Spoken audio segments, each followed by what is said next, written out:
Good evening, welcome to Rivalz Race Chat. Clinton, Geoffrey, and Adam Ross here as we are weekly. Today on a Monday, the Wizard had to move us up a day, but that's okay because we're getting ready for Nationals weekend and Osh weekend and a lot of stuff going on, so Monday works.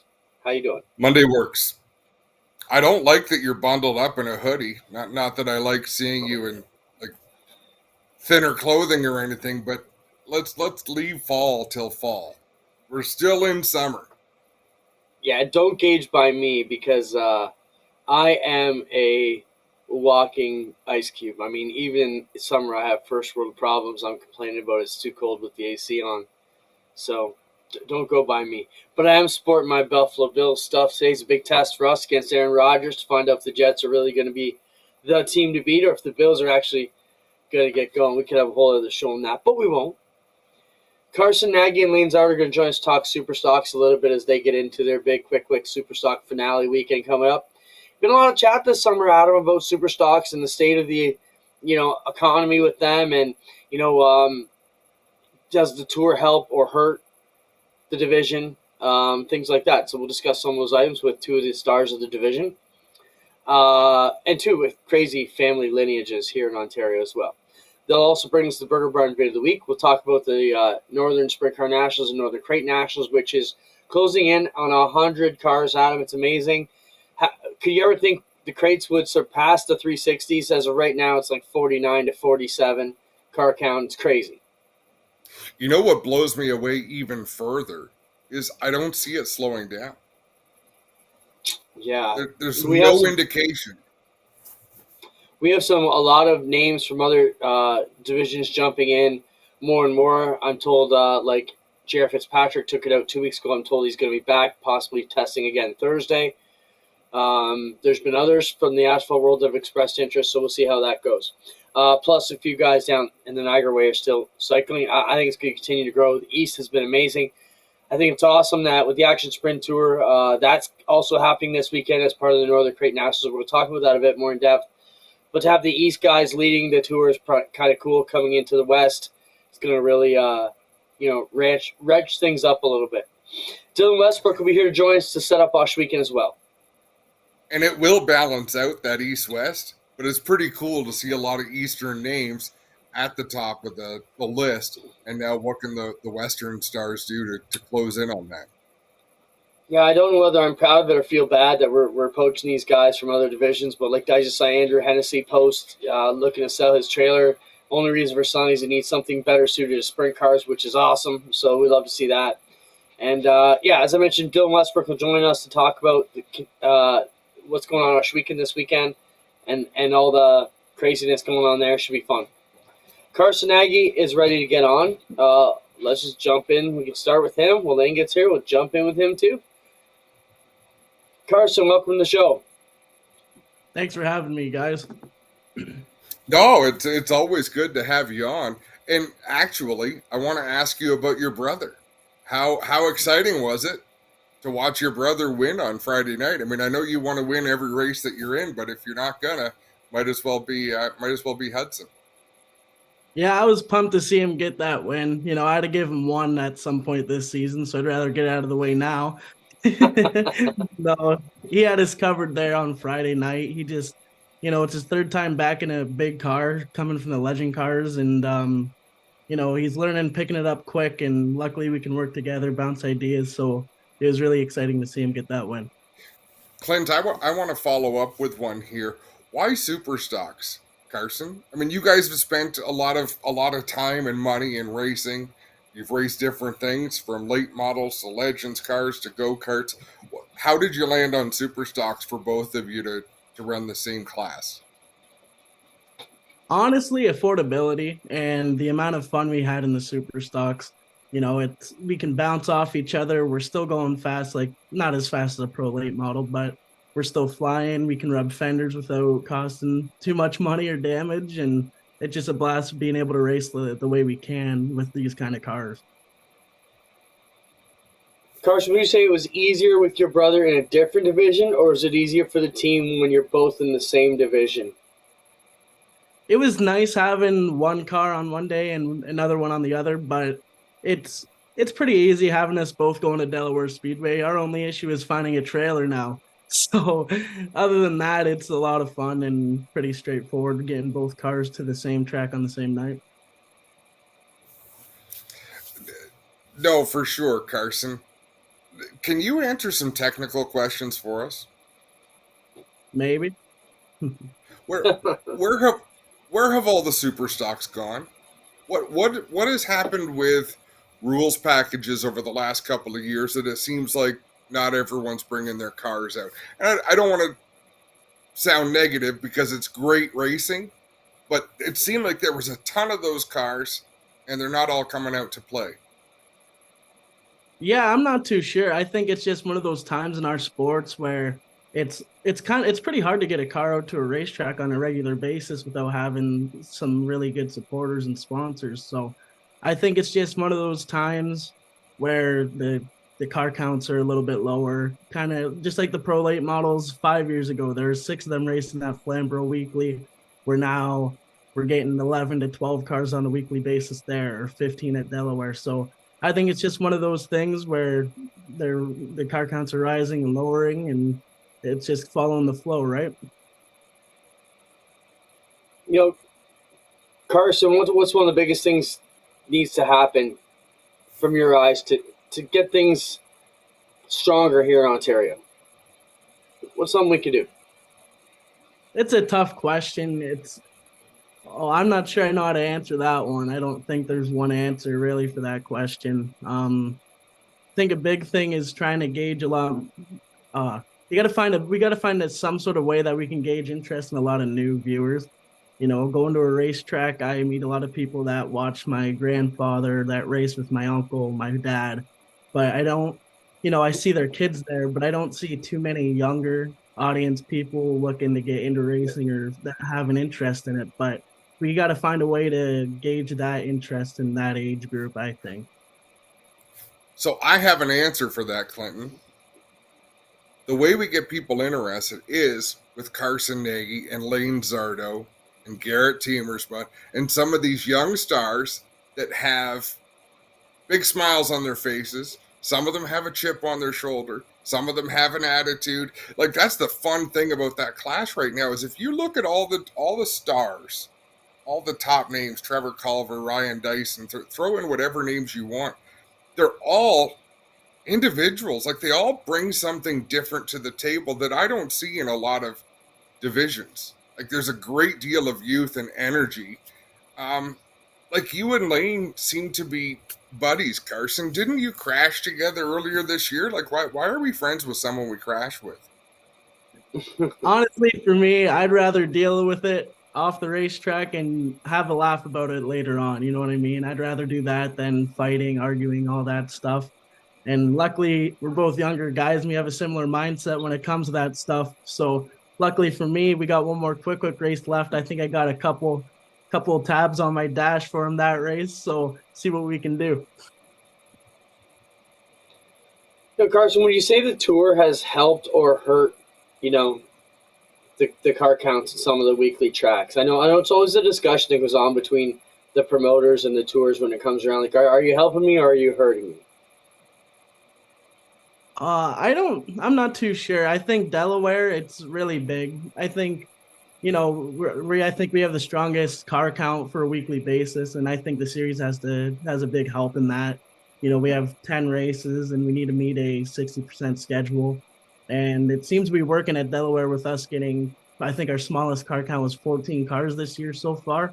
So some tracks it's working, but I'm not too sure why it isn't working at the other tracks. Yeah, I'm not too sure. Do you guys do your own setups, Carson? Do you set up your cars in your shop?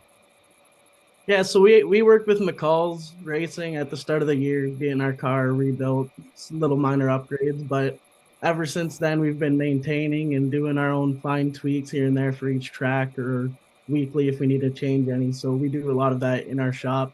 But if we need a little extra help, we'll go to Mike and Paul over at McCall's and see what they can do. And to keep Donovan Price happy, are there any old people in the super stocks that you really like racing with, or just the young ones? I love racing with a lot of the older guys. Sean Chenoweth, Donovan Price is one of them. Um, I like to learn a lot from them as well. They have a lot of experience in the division, and there's always a couple tricks you can learn from racing with them. As we get looking into the finale coming up next week at Delaware, obviously, you still got a week and a half to go, but get ready for it. What's the biggest concern going into that, Carson? You know the place well. Maybe some of the outsiders, what should they know about Delaware if they're newcomers? Just kind of gotta send it into the corners and hope for the best. Really, I don't really know how to explain how I run the track or nothing. It just seems like a place once you figure it out when you have a good idea on what to do. I'm feeling good going into it. Again, like you said, we've had a lot of experience there and a lot of success this summer there. I got to take some notes from my brother apparently, but yeah, we're feeling good. So Lane is 3 points ahead of you going into the last race. So he's going to have to start behind you, Carson. What do you have to do to get a couple of cars between yourself and Lane? Like, do you envision that as a race you have to go out and win, or do you just have to beat Lane? I think it'll come down to me having to win the race. Lane's got a lot of talent there, and that 36 team knows what they're doing. So, we've been battling up front all season long, back and forth at Delaware. So it's going to come down to us being up front, and hopefully I can have a perfect night and, everything goes my way and I can hold on to a spot or two ahead of them. We saw last year that anything can go awry. I mean, Lane had drive shaft issues. There's so many things that can happen. It's got to play on your nerves a bit. How's the weather changing a little bit? Adam was busting on me for putting on a sweater. As things get cool, is that something that suits your style and your setup, or you prefer the hot, sunny days out there, Carson? We've been all about the hot, sunny days lately. That's something we missed last Friday just a little bit. We over-adjusted from the heat race, so we have an idea of what we got to do adjusting those temperature changes, but we'll see what we got in the Delaware Championship night on Friday and see what we can do for the Quick Championship night. How's everything stacking up for Friday night? So now, I don't know how much you know about Oswego, but we had 4 classes Friday night, crown champions. 2 of the points leaders going into the final race failed to win their championship. So how was your title race looking up? Again, it'll be one of those things that I need everything to go my way, and hopefully we can stay out front. Lane's there, Jay Dewar, both those guys, they all know what they're doing. So it's going to be a really tight championship battle. It'll probably come down to the feature just because those heat races have been so important all year long. So again, just need a really good, strong night, and we'll see where we end up. At what point in the season you guys start looking towards next year, Carson, and what the plans will be going forward? Honestly, we'll probably wait till after the season. We've just been taking it 1 week at a time. Now that we have 2 cars especially, we've just been taking one Friday night at a time, 1 weekend at a time. So we'll see what opportunities come in the off season. If we can find any new sponsors, hopefully welcome back all of our amazing sponsors now. And we'll see what we can do in the off season. Right on, man. Well, Carson, thanks for hanging out with us tonight. Good luck this weekend. We look forward to seeing you at the finale of the Quick Wick series. And again, thanks for what you do to help promote the sport, for actually reaching out saying, hey, what can we do to help build the hype? It's things like that really help. Yes, thanks for having me, guys. It's always fun coming on here chatting with you guys, and hopefully we can get a nice, awesome crowd out there, and they'll see a nice, close battle to the end here for the Quick Wick series. Now, when Lane eventually shows up, do you have any message that you want passed on to him? Like, can we talk any smack for you? Remind him I have a tab on my dash from probably 5 races ago. I haven't given back to him yet. I think I posted a picture of it telling people to come here. So should have a good reminder there. We'll be sure to do that. Thanks, Carson. Thanks, guys. Carson Nagy, one of the stars of the Quick Wick Superstock Series. We'll be seeing them live on our channel next Friday. So it's a week from this Friday coming up. as we are there at the Delaware finale weekend. Did you see that killer stash he's working on? He's got a playoff mustache on the go. Oh, I thought you were pointing like I had someone in my face. I was like, oh, thanks for telling me now after we're on for half an hour. Yeah, I don't look much at your face. Well, trying to work on Lane Zardo. Lane Zardo's got the stash. We'll see when he gets on here. See what he's got to say. Let's throw the show. A lot of talk about Sean Gregory. Adam, throw up the picture I sent Spencer. Yeah, Sean Gregory, Canadian modified driver at Brighton, suffered a heart attack on the weekend. He is still with us. They're still working on him. He, still a long road ahead, but all the best to Sean Gregory. The message I saw today showed that things were at least turning around. Thankful to those that were there to take care of him when it went down. And, yeah, of course, sending lots of love to everybody at Brighton, especially the Gregorys. Big family of racers down there, and all the best to them.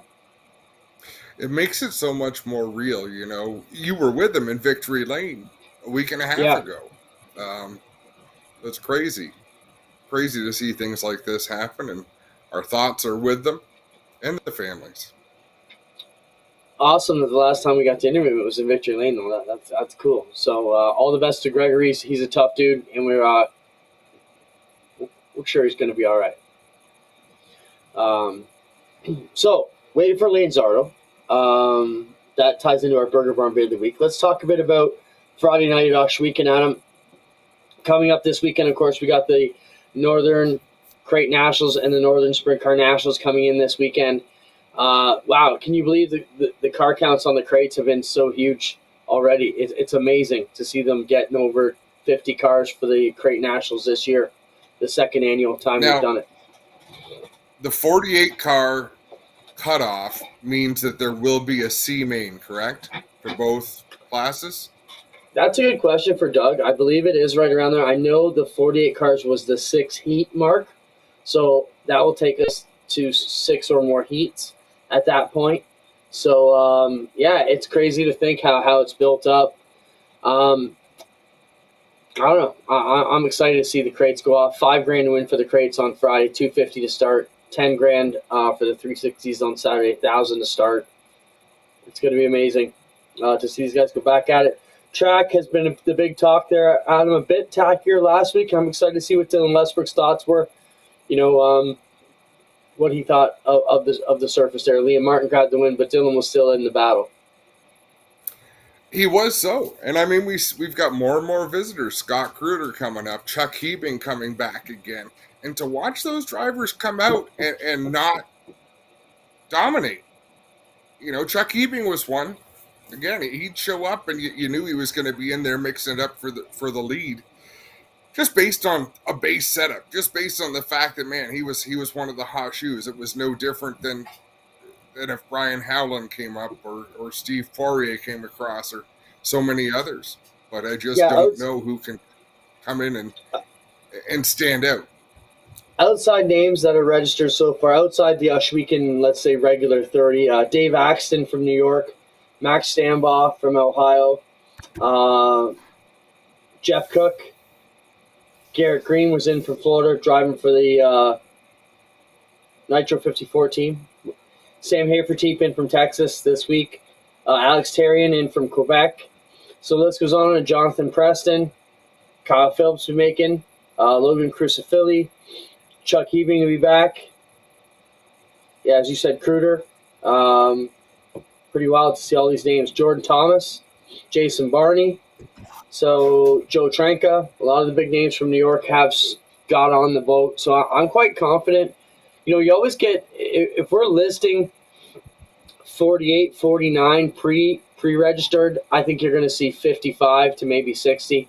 You're always going to have a couple of guys who are being coy with their plans and not telling anybody they're coming yet till the very end. And I think at the end, it'll be 55 to 60 for the Canadian Sprint Car Nationals, which is now renamed the Northern Sprint Car Nationals this year. So excited to have that. Spencer, check your Facebook messages. Lane is having some problems with the Zoom credentials. So I've hopefully connected you two, and you can get Lane in with us. But that's what's so much fun, Clinton. And I wish Ontario had that for late model, for asphalt racing. An event that would bring stars from different areas, from Quebec, from New York, from Pennsylvania. I mean, ACT does a great job. A ton of cars. I was watching some of Alex LeBay's post from the Bacon 150 or something like that down at Chaudière, where he finished second on the weekend, but a lot of traveling stars for that one. But that's what makes this show so much fun to me, is the best of the best. And how many of the drivers you mentioned are from Michigan? Are any of I them? don't see any from Michigan. As I run back I through wonder this what one happened here, there. Because way back in the I'll tell you day, what happened Sprint there. The Sun, Michigan border is terrible. Yeah, not one driver in from that side. so Sprints on Dirt, SOD was one of the sanctioning bodies that Ohsweken would run every year. So you had ESS, SOD, Patriot, Sprint Group. They were all big deals. And I'd say they brought as potent a group of drivers as anybody to Absolutely. compete. I'm just trying to find was Max Stambaugh on the list. Where is he listing out of? He's out of Ohio, so Max Stambaugh would be the one driver here on the list that we'd have coming from that side. Yeah, I'm. I don't know, Adam. I think a lot of drivers, if you don't ever come to Canada or don't travel outside the USA much, you don't really need a passport. And I think when the boards got really silly over the COVID, a lot of people just kind of gave up on the Canadian border.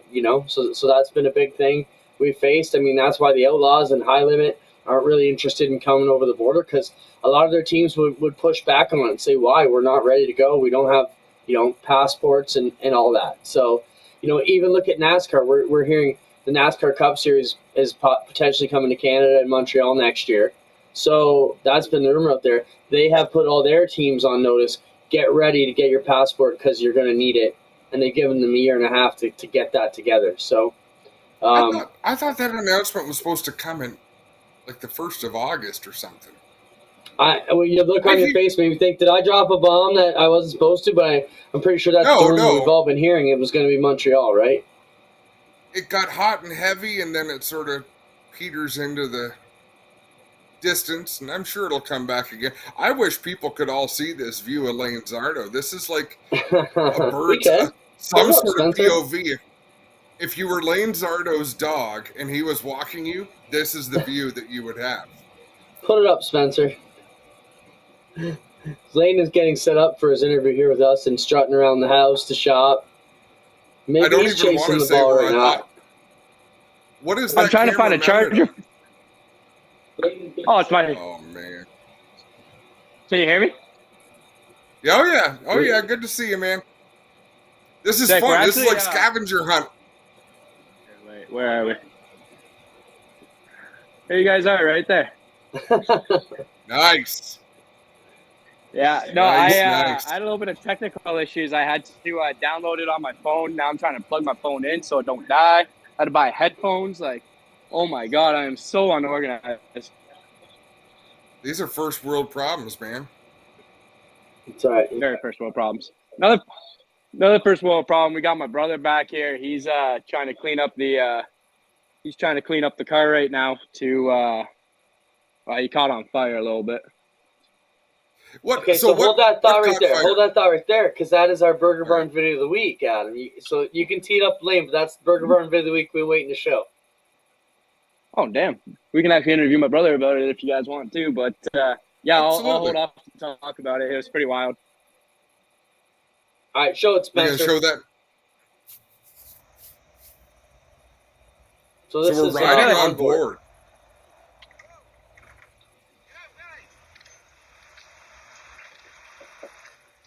And it's one of those things. Fire on a race car is not all that unusual. Like, things happen. But when the fire continues and gets bigger and bigger, okay, now it's a problem. Yeah, the biggest issue was with our fire containment system. It's mostly in the cockpit. So thank God John Monberquette and his pit crew were still around there. I was on the other end of the pits waiting for Billy to come out for the feature and go into the infield lineup. But I got a call from my piece and the car caught on fire, and I had to run back as fast as I could. So Billy, while we got you here, man, I don't think there's a bigger fear for any race car driver than fire. So at what point did that really get your attention? Think, okay, I got to get the hell out of here. This is getting crazy. I seen a tiny flame, and as soon as they opened the hood, the flame actually started coming into the cockpit. So I quickly unbuckled and got myself out, thanks to a crew member for actually yanking me out as well. But I was just sitting there while they were trying to put it out, and there's nothing worse than seeing your blood, sweat, and tears go up in flames, and it's an absolute horrible feeling. Looking at a wreck looks a lot different than flames. So we're thankful we got it contained, and I'm actually right now cleaning it all up and going through the damage, and we're working hard to get ready for Sunday for the Junior Handling Classic. Yeah, you got a lot of work to do. Go back to it. Yeah. Thanks, guys. Good luck, man. Thanks, Billy. You know, one of my favorite stories about Lane this summer was at our weekend during the NASCAR event. We're all hanging out in the campground, and we had Spencer and Daniel down from the truck. And as soon as Lane opened up his mouth, both their heads whipped around like they knew the voice. It was cool. Lane, let's talk about your, the next couple weeks coming up. You got Delaware finale this week. Then you got, the quick championship the week after. How do you prepare for the next 2 Friday nights? It's got a lot to do with like the crew busting their balls off at the shop. We got Kenny Grubb and Chuck Dorr and Brad Whittle, and they do everything they can to deliver me a fast and safe race car. And it's proven time and time again that it is fast and it is safe. Brian McDonald might take another quick look at the car. He's a genius when it comes to the setup with that car, and he's the real reason why it has so much corner speed. And just keep in contact with John Saunders Racing. He's been our engine guy, and it's been tried and true, and we're that's the reason why we get from corner to corner so fast, is because of that power plant that he built us under it. So when it comes to delivering the fast race car, that's all them. The only thing I can do is just try to maintain what physique I can, and just keep on doing what I can to not be mentally out of it. Like I don't know if I should do. I've been doing cold showers. I don't know if I could learn how to play chess or something, but maybe that might help me in the car. But other than that, it's kind of just show up, give her all I got, and throw a Hail Mary and hope for the best. I know Carson's really fast at that racetrack, so we're gonna be living on a prayer there. Lane, we just had Carson on the show, and he didn't say anything about your horsepower or the handling of your car. All he said was, when it comes to Lane Zardo, he says he can't even compete with me. Shouldn't even be on the same racetrack as he is. Basically gave you no opportunity. And I want to know what you have to say to that. I don't know. I'll probably just make sure I step in a puddle with my left foot. My brake foot's not going to work if he's starting on the outside of me, just like it has once already this year. Obviously, Carson wouldn't say that. But the only thing he said was he's got a tab on his dashboard. He's got an IOU with your name on it. He did mention that. So if he has to pull that out, he can play that card. Yeah, I mean, like, he kind of might have one, but what I did was just a total mistake, and it wasn't like I advanced from it. If anything, it helped him in the points even more, because he was first and I was second. After that incident, I finished 9th and he finished 2nd. So I don't know if it's correct to say he owes me one, but you know what? If that's how he feels, then that's how he feels, and we'll go pretty good. I know me and him have raced aggressive from before, and I've said it to a lot of people. He's a very good driver. He must have learned off of racing against Sean Chenoweth, me, and a lot, because he does like to be a little bit of aggressive, not in a dirty way, just in a very strategic way. So I don't know, when push comes to shove and there's a few laps left, if me and him are beside each other, we'll see how it really plays out, I guess. Lane, when it comes down to stuff like that, the mental game, you guys have kind of built a bit of a relationship. At one point, it probably wasn't the best of friends, Talk about the camaraderie inside the Super Stocks and how everybody seems to get along. Is there anybody, you don't have to name names, but is there anybody on the outside of the group looking in still? What do you mean by on the outside of the group? I just mean, is there anybody you're not happy with these days? It's only people that like to dish it out and can't take it. Like I'm a live by the sword, die by the sword kind of guy. That's why I'm not in a sprint car, because I love door slamming people, and honestly, I don't mind it when people door slam me. I was at Peterborough last year, and I put on, me and another driver put on one of the most badass shows there was, bumping and beating and banging. He got me sideways under a caution. I thought that was a hell of a show, and I just want to make sure that if you're able to do it to me, don't complain when I do it to you. That's why I liked racing against Matt Bentley so much, and that's why I like racing against Carson, actually, because he can take it as well as he can give it. So I definitely wouldn't name any names out of respect for any drivers, but if you hit me and I hit you back and you complain, I don't know, go race F1 or some shit. No, that's fair, man. We've got to extend Alvar's question to you. He wants to know, in your opinion, why does APC unfairly penalize Ford engines in the super stocks and the pro late models? I don't know, man. You tell me. It seems like we kind of put ourselves in a hole by putting together such a solid year in 2021, and it's hard to really talk about, because at Sunset, Peterborough, Sauble, Flambeau, we're still so goddamn fast. But at Delaware, we're at such a disadvantage with the long straightaways and the heavy braking points, to the point that with the 200 extra pounds, I'm literally melting sidewalls off my tire. So I don't know. I don't know why they do it. I know one of the problems is there's no other Ford that I'm racing against. So if I'm doing very good, it's because the Ford's too fast.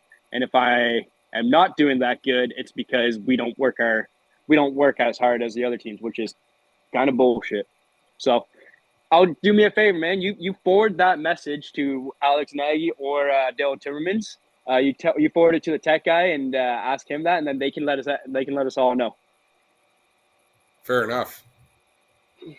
You know, you have to admit, though, we're fairly close. If you weren't melting tires, the racing's been badass between the two packages, and it may be because of the hard work you guys put into the Ford. But the racing certainly hasn't been lacking. Yeah, and like I said, like you know, somebody could try to play me the world's smallest violin, because at every other racetrack we're so goddamn fast, and we're still setting track records, and the car I'm in is the fastest car to be in for the first 5 laps, but it's just I have a problem with the weight at Delaware in a 50-lap race, and I brought it to people's attention, so we'll see if that does get changed, just for the safety factor. But you're right, man. Like the racing has been pretty badass, and it's been, you know, a Chevy. I think I've only won one of the quick races, so it's been mostly Chevy dominant. But I've been up there pretty much all the time, and it's a fun series to be a part of. No, that's the thing. It is fun to watch, and you can get more physical than the late models can. It just seems like the cars are a little bit more durable, a little bit less fragile to having things screw them up to where you can't drive them. And the type of drivers that are in the class, I mean, Chenoweth runs both, but the type of racing, I think it reminds me of throwback racing, of kind of old school, roll up your sleeves, get out there, and who wants it more than the other. So having said that, Lane, do you have aspirations to move on, or are you happy to stay in that super stock? Like you guys seem to have really gelled as a team. Yeah, I mean, I don't know. I got a pro late model sitting out there that we work about 50 hours a week on, and the more I think about pro late models, the more I hate them, because you take dirt, for instance, and the setup margin in it is massive. It's from wall to wall. Your setup can be so far out because the track changes so often. When you come to a pro late model, if your staggers the same, if everything is the same on your car, but the sizes is just that little bit off, and now you're not getting into your bumps as hard, and now you're not, like, it doesn't really appeal to me when I'm reliant so much on a crew chief. And I mean, like when I was doing an APC race at Jacasa, I got in trouble for taking my belts and my window net off as I'm still on the racetrack driving with my knee, so I could get out of my car and check my own tires with my tire temp gauge, which was sitting beside my seat. And I just I don't know, man. Like I said, I like the aggressive driving style, and I like the heavy parts, and I like cars that are hard to drive.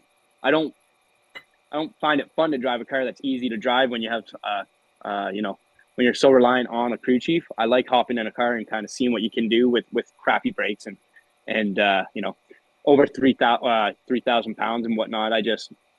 It's fun to slide these cars around and do all that stuff. So I don't know about aspirations of moving on. I would like to hop in my Pro Late model a few times. I got my grandfather's car right there. We're just waiting on an engine, and hopefully we can have it out for a few playoff races. And I don't know. I mean, if there's a Pinty's opportunity out there anytime soon, I'd love to take that. But I don't really see myself going full-time Pro Late model racing. I definitely spent too much money fixing all the aluminum parts.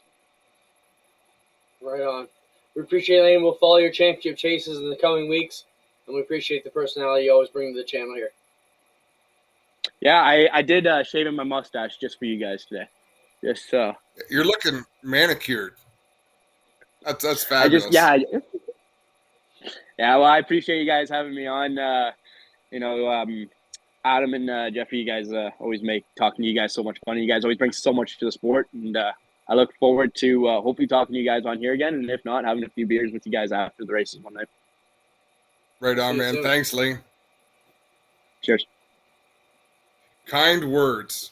We just play off of their lead, right, Clinton? That's all. I didn't realize it was a formal interview because he started to button up his shirt that was undone down to his navel. But that is Lane Zardo to a T. He doesn't stop moving.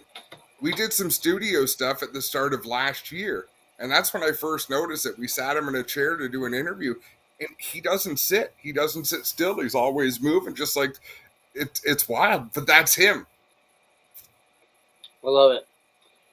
Dylan Westbrook is going to join us shortly here. Bring him on when we're ready. But we have a quick draw to do. We're going to do the early bird registration draw for the Northern Sprint Car Nationals and Northern Crate Nationals. All drivers that registered by last Friday got entered in a draw.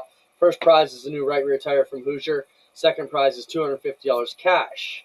And Spencer, throw the wheel up. We've entered all the drivers who have met the deadline by last Friday into it. Spin it up, and we'll find two winners here to find out who's going to get the tire.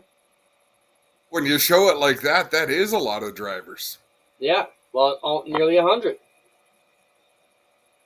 First winner, Derek Jonathan, picks up a new Hoosier tire. Give us one more, Thanks. Spence. This will be $250 cash. The only requirement is you must show up at the Nationals to claim your prize this weekend. And the second winner will be John Verney. Congrats to Derek Jonathan and John Verney. So cool. We got one 360 driver, one crate driver out there for the winners. Thank you to all the drivers for signing up as part of the early bird that helps us promote the show and helps get the rosters up to 100 near drivers so we can help build some hype. Dylan Westbrook standing by. We'll bring him on as soon as we're ready. Go ahead, Adam. From Salmon Arm, British Columbia, is John Verney. Much like being from Fish Wing, Alberta or some shit. Salmon don't have arms. I heard you protesting the name the other day. That was funny. Hey, John looked pretty good for not sitting in the car all year, coming out at the end of the season. Running really good. So good. All the best to John. He'll be driving the 26X this weekend. So, Dylan Westbrook, D-Dubs, getting ready to come on. We've frozen him up now. We have frozen Dylan. Had one look at Adam's face and was like, I don't blame him. But Dylan's so chill, right? He's fun to talk to because he's a ferocious competitor, but he just wants to have a beer after the races, settle down, put in the hours, put in the time, making the car fast. He could teach a master class on how to be great. While we wait for him, Albers, it's exactly like chicken balls. Finally, I agree with Albers on something, and it's chicken balls. All right, bring Dylan on now. Dylan, welcome to the program. Great to talk to you again. We're here to talk about all things Osh Weekend, dirt, sprint cars, and Nationals weekend coming up, buddy. How you doing? Good. How are you guys? Good, man. We're good, man. Dylan, the last couple of weeks when you've been interviewed, you've talked about little things you're trying to find in the setup of the car to be good on what you call a nationals type track. Are you confident that you found it? Have you found what you're looking for? I think so. We kept on trying different stuff. We kept on getting faster and faster, but even the last couple of weeks, track was just a little bit better. I'd say about the same as nationals, but a little bit better than it has been, say, the last couple of weeks, where it's like bone slick, completely top to bottom. But we did learn some stuff. I'm pretty confident going in. If we get another track like that, we'll be right up there, be able to and being able to compete for the win. Dylan, I look at the track, right? I've been there almost every Friday for over 25 years now. I look at it like my kids growing up. And I know you don't have any kids, so you don't know that. But Adam and any of our viewers with kids will understand what I'm talking about. You know, you see your kids every day. You don't notice the changes until you go away or come back or they go away. Or, you know, so was it like that with Oshweekend? Like, I don't see this change that everybody's talking about. To me, Oshweekend seems the same as it's always been. Slicks off around midsummer, gets slicker and slicker right up to nationals. Now, it was gnarly and had a bad cushion a few years back. Not necessarily bad. Some teams liked it. But now we have it smooth, it's wide, it's slick. Has it changed, I guess, is the core of the question. I think so. I mean, like years ago, it always seems like there was like a bit of a top. There's always something to lean on up there, and there was always something on the bottom where, like, say, like it did always have a couple bumps here and there. Like even right now, like before, how turn one had a bit of a bump.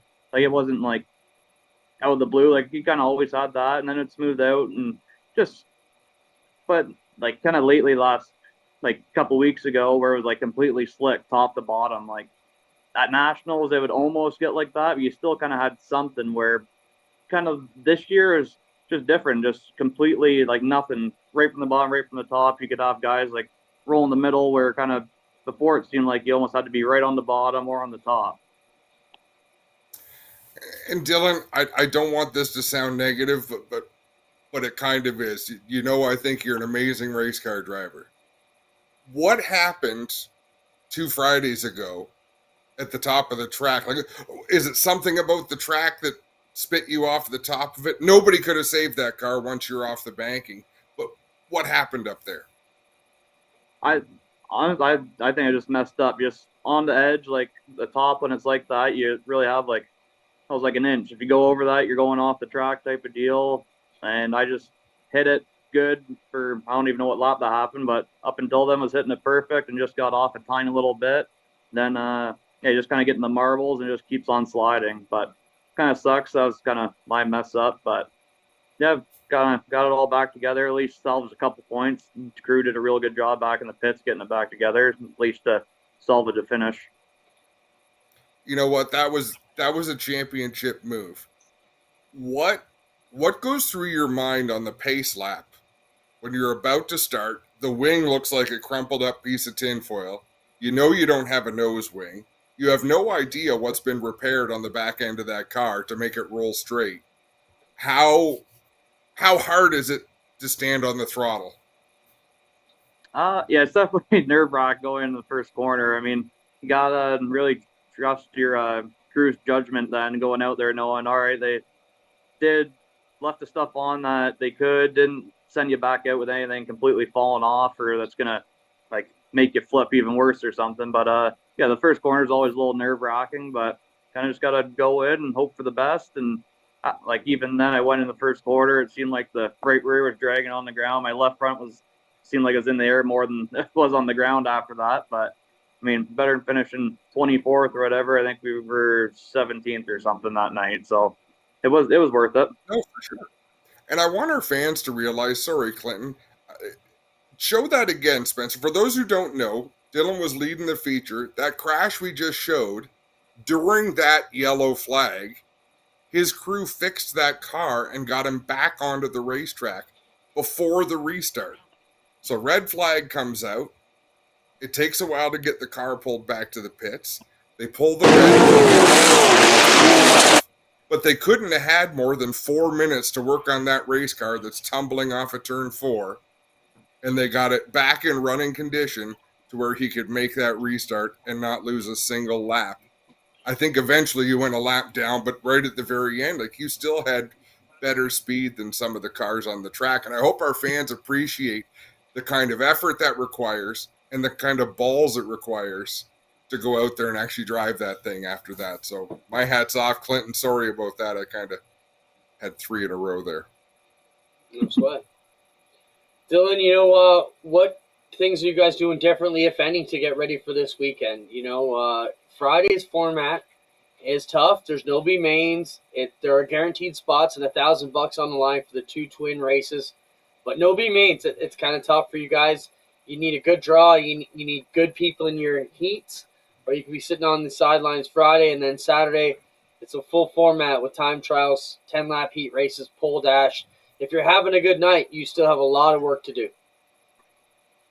Yeah, I'm hoping. It seems like the last, I don't even know how many weeks in a row, drawing pretty much near the back at Oshwegan. So hopefully the luck kind of turns around for my draw and get a decent draw with, say, some of the easier cars, even if I get near the back and I'm able to move up. But yeah, it would be nice just to have a good run Friday. Try it again. We're kind of going to use it to try some more stuff out for Saturday. It is nice on Saturday with the qualifying, where if you do draw a bad number, you can kind of dig yourself out of it. If you're kind of seems like with qualifying, if you're going to be fast, you're going to be able to lay down a decent lap for qualifying to at least dig your way out if you do draw a bad number. Dylan, what are your thoughts on the format for the Nationals and the regular Friday night format at Oshwegan? Is it the best way to do it in terms of entertainment and good for the racers and good for everybody?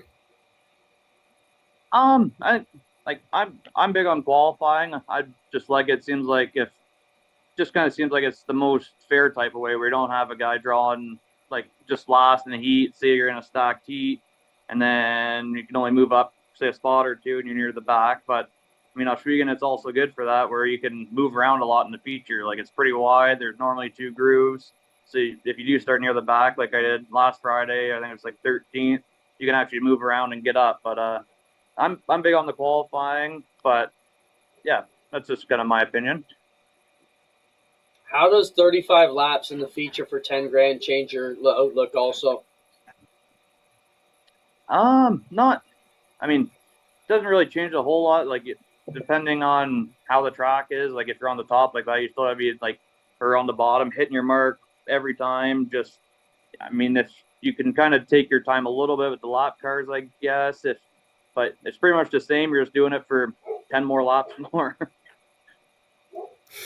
Have you guys looked ahead at the off season or next year at what you might be working on, where we might see you? No, I haven't really even thought about next year yet. Just kind of getting through this year, kind of trying to get everything ready, prep, making sure we're 100% ready for the Nationals. I'm actually at the race shop right now. My dad, my buddy Mike, they're out there working on the car, just going through everything. So, yeah, just make sure we have no issues, completely ready as we can be, and try to get be really nice to win a National. It's kind of one of the races I want to win the most, so that's kind of what we're going for. It would certainly be a huge thing for you to get done, Dylan. We wish you all the best going forward. You're always going to be a contender when it comes to Oshwegan, the winningest 360 driver. One last question. I know this is me and Adam talk about this a lot. You're a guy who travels around. We talk about how the game at Oshwegan has upped quite a bit. There was a time when the American guys would come in. A Chuck Keebing would show up on a Friday, and he would guaranteed be on the podium against our regular crew. Now he's lucky to crack the top 10, and nothing against Chuck, but our guys are not an easy cakewalk anymore at Oshwegan. Talk quickly about how the game at home has picked up. Yeah, it's definitely gotten better. Everyone just around, they've just kind of stepped up their program. Everyone's there's not really any everyone's good. Anyone could win on any given night. There's some guys that are better on certain track conditions, but it's everyone. They keep on getting better. Even us, we kind of struggled when it got real slick like that, but we're keep on changing stuff, getting faster, and same with everyone else. The more it's pretty much experience, the more you race on it, the more you're gonna find, the more you can do your race car, more just seat time in the car, getting better and knowing what to do and when to do it. So kind of same. Like I was kind of lucky to go out on the road, like racing multiple times a week, where everyone else like you can only race so much in Canada, which is still quite a bit, but the seat time helps. I think it's almost the biggest thing, just to be able to learn more on your car. And at the same time, like everyone, they've gotten better, just racing more and more. So yeah, the competition, it's definitely stepped up. I think everyone's learning and just keep on improving. Well, Dylan, we look forward to watching you wheel with the best of them Friday and Saturday night. And thanks for taking the time. I know this is a big week for you, and we appreciate you taking the time out of your maintenance schedule to talk to us. Yeah, thanks for having me on. Right on. D-Dubs, Dylan Westbrook, got to be one of the favorites coming into Nationals weekend at Oshweekend. It's the Northern Sprint Car Nationals for him on Saturday. Things kick off with a practice Thursday for all the divisions competing on the weekend. And then we'll jump into the Northern Crate Nationals Friday with 360s as support. The other thing, we've added the mini stocks and thunder stocks to Friday night's card out, and the racing's been amazing. They've suffered a few rainouts, so we figured get them on the card for one last. Their format's going to be interesting too. They will draw for their position, and then we will have them in qualifiers with no B mains. So it's going to be wild. The qualifiers may be their only shot to race on Friday. So going for $1,000 in each class to win. So the payouts are decent for mini stocks and thunder stocks on Friday. They're one last shot at the Oshweekend Clay this year. And as we say, no B mains. So qualifiers and features, the only way to get in. Going to be exciting. It should be a lot of fun. From here? Yeah, so still go to oshweekendspeedway.ca or .com for any information on Nationals weekend coming up. Lots of camping still available. It's $50 for the weekend. And tickets available for both nights still up for grabs. Flamborough had their Memorial Corn Roast. I thought that was kind of cool. Good camaraderie building thing they do every year. Yeah, we don't have a lot of weekends where after Friday night there's nothing going on. I mean, we have been across the country from one end to the other, Quebec, all over Ontario. This weekend, I had Saturday and Sunday pretty much open. So we had Friday night, Oshweekend. And what does Angie do? She says, why don't we go to Flamborough tonight? Is there anything good racing? Shit. All right. I said, yeah, it's Memorial Night. So a regular card, late models, mini stocks, vintage modifieds, all that jazz. So we went to Flamborough, and I was glad that we did because it was corn roast night. So you go in, and they've got the stand set up by the pit shack with a great big cauldron hanging under it, and then they've got the fire pit ready to fire up, and Kevin Gallant was there. So the staff, after practice, is all husking corn at the back of the truck to get it ready for the corn roast. And watching the races, there was a different feel to the event Saturday night. Wasn't a big crowd, but school's back in, so you don't really expect it. But it was just, something about it seemed really cool. And hanging out, some of the old timers came out to the track because it was Memorial Night, so they wanted to be there for it. And just hanging around and eating corn after the races, it just seemed really cool. John Caselli still does some things very, very right at that place. Love it. We kind of copied their Memorial Night deal with our Memorial Night situation there. We're going to have a toast at the banquet, and love what Caselli's do with the night. DJ Christie, who's your top 3 to win? You want to touch that one? I'm not going near that pile after what we've been into the last couple weeks around this place, but I don't know. No, I don't think it's any big secret that I do believe Mike Bowman has the momentum on his side. Like, if anybody does, it's him.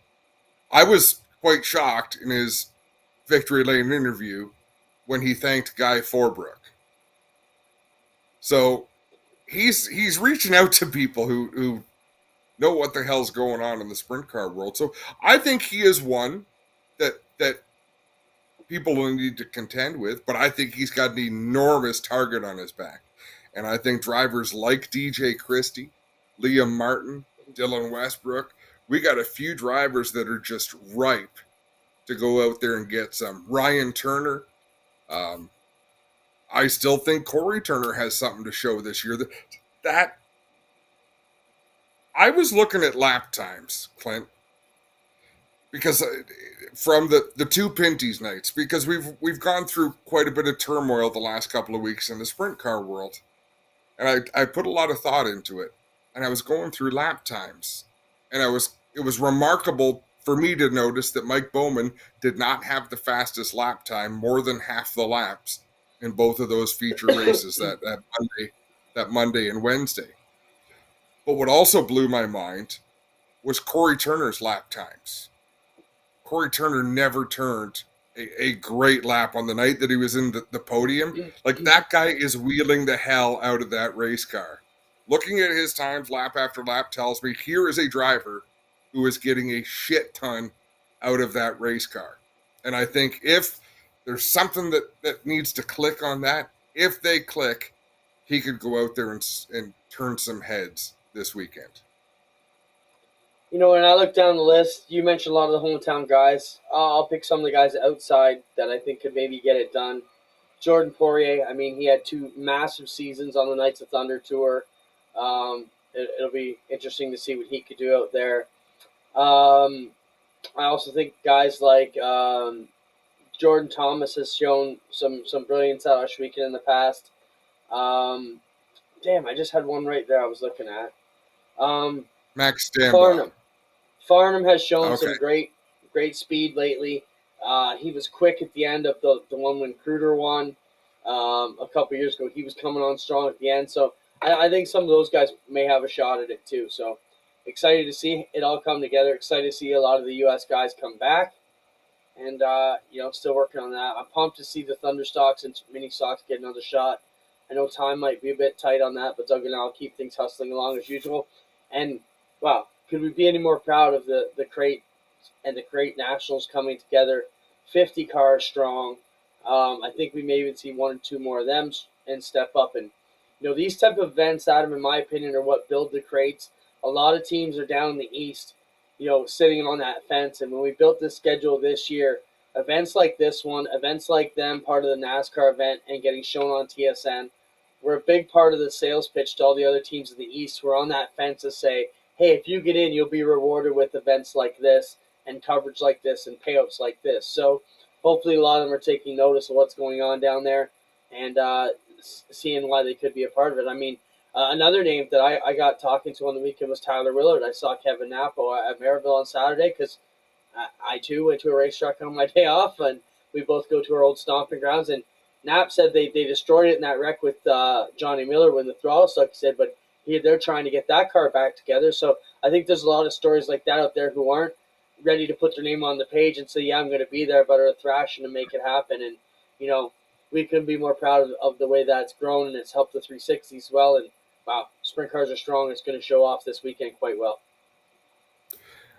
Before we do sign off, not that we're about to, but sooner or later we are, how could your heart not break for Ryan Beagle Friday night, pounding the steering wheel? Ryan Beagle does not show emotion, but he got punched from behind in that wreck.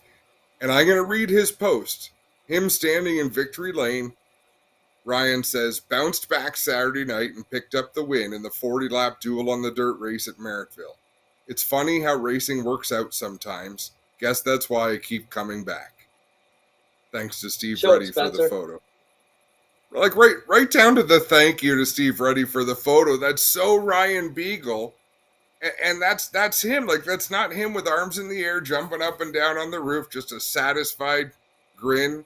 I happened to be watching the timing and scoring because I was I was at Flamborough, and I saw Dave Bailey led a bunch of that race, and then Beagle took the lead and went on to the win. And those two people have almost a cult following.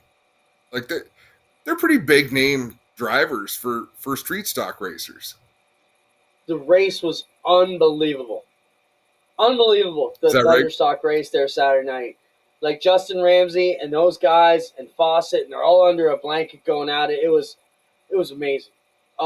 Can't be more proud of the ODC Thunderstocks and the rules package and the racing they put on when they mix and match. It's freaking fantastic to see.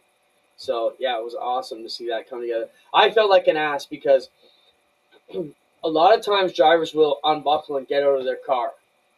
And that's what's going to cost you the time to get back in if your crew can fix it. For example, the week before, Dylan Westbrook jumped out of his car on the track. And as soon as we got back there, I said, Dylan, start getting in your car because they're not going to wait 2 minutes for you to get buckled back in because you got out. So I ran up to Beagle before I saw he had the spring, and I said, Ryan, don't take your stuff off. He was getting unbuckled. He held the spring. He said, I got my spring right here. And I was like, oh, okay, man, you can get unbuckled. Like, he already knew what the problem was before I was. Damn, I just rubbed salt in that wound. But, yeah. And go ahead. It made me think on Saturday, should championship night be a heads-up start by points? I thought, no, it shouldn't. Same way it goes all year long. That's the way it is night after night. That's the way it should be on championship night. And you got to earn it, right? But still heartbreaking. There's a lot of talk saying, or somebody will say, I'm not going to go to that track because it's their championship night. Well, you could show up in July, and the points in July 10th count every much as it does on September 8th. You know what I mean? So get out and race. Don't hold back, and your chance could be won or lost any night of the year. Goes to show it right there. So, congratulations to our track champions, Mike Bowman, Mac DeMann, Dave Bailey, and Ryan Hiller. Like we said, was it 2 out of the 4 champions were not leading the points coming in? Yeah, 2 of them. Yeah. Mini stock and thunder stock. So amazing and a classy season. Interview by Ashton Dickey. Right in the height of the disappointment, to say there's no quit on this crew. We're going to hold our heads high and come back strong next year. Those are the kind of people you want racing at your track, and we appreciate all the teams and the families and everybody for what they do to make Osh Weekend what it is. Super excited. Let's close it out with a bang. Quick note for karting parents. We will have a fun karting night. Not this Thursday because it's practice for National, but the following Thursday we'll have one final fun night out at the go-kart track because they lost like 1/3 of their races this year. So we're going to give the parents, kids one more fun at. Points are over, but let's go have one more night under the lights and have some fun. That'll be a topic coming up in coming weeks. So, folks, keep sending in your ideas for topics we can debate over the off season. One of them was bumping and racing. One of them was, what else have we had? But one that I want to talk about coming up is how many go-kart tracks have shut down. Go-kart tracks that are part of a speedway, so they'll have a big track program and a kart track program, and how many of them have shut down because parents are assholes. Yeah.